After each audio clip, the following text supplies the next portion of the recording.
Hello दोस्तों, मैं अजीत चौहान एक बार फिर से स्वागत करता हूं आप लोग का अपने चैनल ज्ञान गुरु में। आज हम आपके लिए RRB group D GK GS का इंपॉर्टेंट क्वेश्चन लेके आ गए। ये पार्ट 3 है। पार्ट 1 और पार्ट 2 हमने पहले ही देख लिया। अगर आप लोगों ने नहीं देखा तो हमारे चैनल में जाके वॉच कर लीजिएगा। तो हम लोग बिल्कुल देर ना खाते हुए वीडियो को स्टार्ट करते हैं। आज का हमारा पहला क्वेश्चन है, सुल्तान इल्तुतमिश ने किसे अपना उत्तराधिकारी घोषित किया था? ए बलवान, बी रुकनुद्दीन फिरोज, सी रजिया सुल्तान, डी नसीरुद्दीन। तो आपका करेक्ट आंसर हो जाएगा सुल्तान इल्तुतमिश ने रजिया सुल्तान को अपना उत्तराधिकारी घोषित किया था। ऑप्शन सी आपका करेक्ट आंसर हो जाएगा यहाँ रजिया सुल्तान।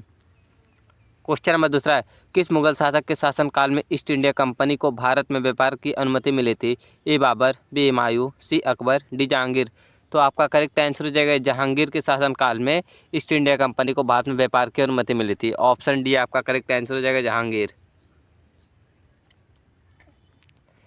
क्वेश्चन नंबर 3 है, किसने अकबर के लिए आईने अकबरी और अकबरनामा लिखा था? ए अब्दुल फजल, बी तानसेन, सी बीरबल, डी रहीम। तो आपका करेक्ट आंसर हो जाएगा ये लिखने वाले थे अब्दुल फजल। ऑप्शन ए आपका करेक्ट आंसर हो जाएगा अब्दुल फजल।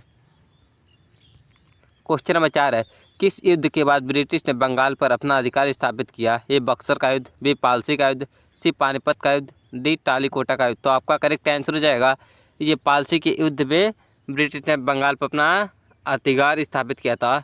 ये हुआ था 1757 ईस्वी में पालसी का युद्ध।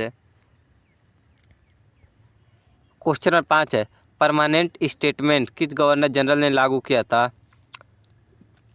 ए Warren Hastings, B Lord Cornwallis, C Lord Dalhousie, D Lord Wellesley. तो आपका करेक्ट आंसर हो जाएगा ये लागू करने वाला था लॉर्ड कार्नवालिस। ऑप्शन बी आपका करेक्ट आंसर हो जाएगा lord Cornwallis. Question number 6, doctrine of lapse नीति किसने चलाई थी? A lord Hastings, B lord Wellesley, C Lord Dalhousie, D lord Ripon. तो आपका करेक्ट आंसर हो जाएगा ये चलाने वाला था लॉर्ड डलहौजी। ऑप्शन सी आपका करेक्ट आंसर हो जाएगा लॉर्ड डलहौजी। क्वेश्चन नंबर 7 है, 1857 के विद्रोह के दौरान रानी लक्ष्मीबाई कहाँ शहीद हुई थी? ए झांसी, बी कालपी, सी ग्वालियर, डी कानपुर। तो आपका करेक्ट आंसर हो जाएगा ये शहीद हुई थी ग्वालियर में। ऑप्शन सी आपका करेक्ट आंसर हो जाएगा ग्वालियर। क्वेश्चन नंबर 8 है, किसने 1857 की क्रांति का पहला स्वतंत्रता संग्राम कहा? A Bal Gangadhar Tilak, B R C Majumdar, C B D Savarkar, D Jawaharlal Nehru. तो ये कहने वाले थे बी डी सवाकार यानी वीर बहादुर सवाकार। ऑप्शन सी आपका करेक्ट आंसर हो जाएगा यहाँ। क्वेश्चन नंबर 9 है, किस ब्रिटिश गवर्नर जनरल को भारत का निर्माता कहा जाता है? A Warren Hastings, B lord Dalhousie, C lord Curzon, D lord Mountbatten. तो आपका करेक्ट आंसर हो जाएगा ये कहा जाता है लॉर्ड डलहौजी को। ऑप्शन बी आपका करेक्ट आंसर हो जाएगा लॉर्ड डलहौजी। क्वेश्चन नंबर 10 है, गांधी जी ने चंपारण सत्याग्रह किस वर्ष प्रारंभ किया? ए 1915, बी 1916, सी 1917, डी 1919। तो आपका करेक्ट आंसर हो जाएगा ये चंपारण सत्याग्रह का प्रारंभ 1917 में हुआ था। 1915 में गांधी जी दक्षिण अफ्रीका से भारत आए थे। 1919 में जलियांवाला बाग हत्याकांड हुआ था। तो आप लोग तीनों देख लीजिएगा, इसका करेक्ट आंसर हो जाएगा ऑप्शन सी 1917। क्वेश्चन नंबर 11 है, किस अधिवेशन में कांग्रेस ने पूर्ण स्वराज का प्रस्ताव पारित किया था? ए लाहौर अधिवेशन, बी कराची अधिवेशन, सी मद्रास अधिवेशन, डी नागपुर अधिवेशन। तो आपका करेक्ट आंसर हो जाएगा ये लाहौर अधिवेशन में पूर्ण स्वराज की मांग की गई थी। ऑप्शन ए आपका करेक्ट आंसर हो जाएगा लाहौर अधिवेशन। क्वेश्चन नंबर 12 है, भारत के पहले गवर्नर जनरल कौन थे स्वतंत्र भारत के? A lord Mountbatten, B doctor Rajendra Prasad, C Rajagopalachari, D Jawaharlal Nehru. तो आपका करेक्ट आंसर हो जाएगा ये थे लॉर्ड माउंटबेटन। ऑप्शन ए आपका करेक्ट आंसर हो जाएगा Lord Mountbatten. Question number 13, Simon commission Bharat कब आया था? ए 1927, बी 1928, सी 1929, डी 1930। तो साइमन कमीशन भारत 1928 ईस्वी में आया था। ऑप्शन बी आपका करेक्ट आंसर हो जाएगा 1928 ईस्वी। Question number 14, round table conference कहाँ आयोजित किया गया था? यानी गोलमेज सम्मेलन कहाँ आयोजित किया गया था? ए बर्मिंघम, बी लंदन, सी दिल्ली, डी पेरिस। तो आपका करेक्ट आंसर हो जाएगा ये लंदन में आयोजित किया गया था। ऑप्शन बी आपका करेक्ट आंसर हो जाएगा London. Question number 15, quit India movement का नारा किसने दिया था? ए नेहरू, बी गांधी जी, सी सुभाष चंद्र बोस, डी पटेल। तो आपका करेक्ट आंसर हो जाएगा ये क्विट इंडिया मूवमेंट का नारा महात्मा गांधी ने दिया था। ऑप्शन बी आपका करेक्ट आंसर हो जाएगा महात्मा गांधी। क्वेश्चन नंबर 16 है, दिल्ली दरबार का आयोजन किसने किया था? A lord Curzon, B lord Lytton, C lord Ripon, T lord Hardinge. तो आपका करेक्ट आंसर हो जाएगा ये दिल्ली दरबार का आयोजन करने वाला था लॉर्ड कार्जन। ऑप्शन ये आपका करेक्ट आंसर हो जाएगा lord Curzon. Question number 17 Gandhi ji ने किस आंदोलन के दौरान करो या मरो का नारा दिया था? ए असहयोग आंदोलन, बी सविनय अवज्ञा आंदोलन, सी भारत छोड़ो आंदोलन, डी खिलाफत आंदोलन। तो आपका करेक्ट आंसर हो जाएगा ये भारत छोड़ो आंदोलन के दौरान दिया था। ये हुआ था 1942 ईस्वी में। तो आप लोग इसे भी देख लीजिएगा।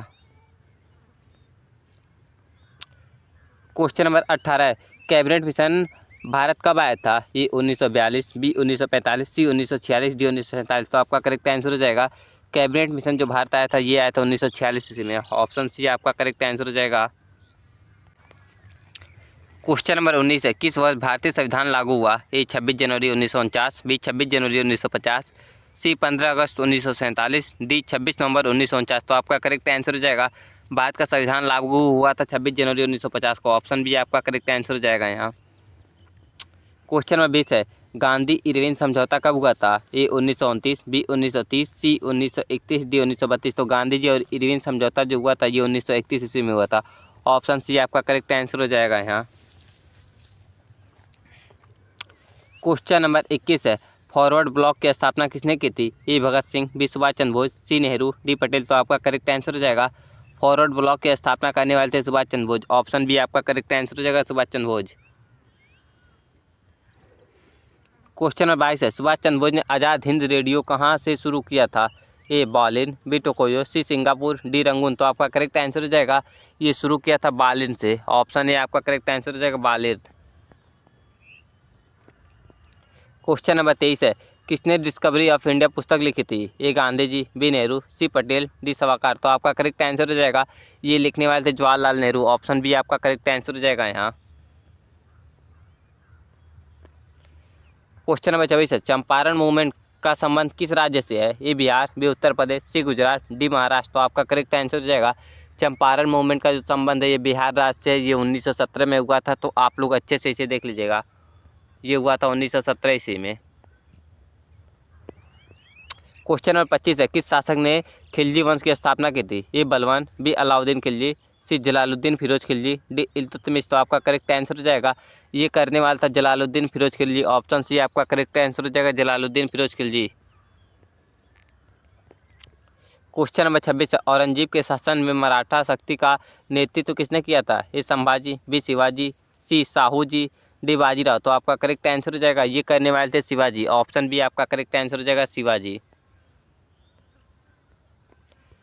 क्वेश्चन नंबर 27 है नालंदा विश्वविद्यालय को किसने जलाया था? ए मोहम्मद बिन कासिम, बी बख्तियार खिलजी, सी इल्तुतमिश, डी बाबर। तो आपका करेक्ट आंसर हो जाएगा ये जलाने वाला था बख्तियार खिलजी। ऑप्शन बी आपका करेक्ट आंसर हो जाएगा बख्तियार खिलजी। क्वेश्चन नंबर 28 अशोक ने कलिंग युद्ध कब लड़ा था? ए 261 ईसा पूर्व, बी 321 ईसा पूर्व, सी 300 ईसा पूर्व, डी 185 ईसा पूर्व। तो आपका करेक्ट आंसर हो जाएगा अशोक ने कलिंग का युद्ध 261 ईसा पूर्व लड़ा था। ये विश्व का सबसे महान राजा था। ऑप्शन ए आपका करेक्ट आंसर हो जाएगा। क्वेश्चन नंबर 29 है महाजनपद काल की समय अवधि क्या है? ए 1500 से 1000 ईसा पूर्व, बी 600 से 400 ईसा पूर्व, सी 800 से 500 ईसा पूर्व, डी 400 से 200 ईसा पूर्व। तो आपका करेक्ट आंसर हो जाएगा ये महाजनपद काल का जो समय अवधि था 600 से 400 ईसा पूर्व था। ऑप्शन बी आपका करेक्ट आंसर हो जाएगा यहाँ। क्वेश्चन नंबर 30 है तक्षशिला विश्वविद्यालय की स्थापना किस काल में हुआ था? ए वैदिक काल, बी मौर्य काल, सी उत्तर वैदिक काल, डी बुद्ध काल। तो आपका करेक्ट आंसर हो जाएगा ये बौद्ध काल में हुआ था। ऑप्शन डी आपका करेक्ट आंसर हो जाएगा बौद्ध काल।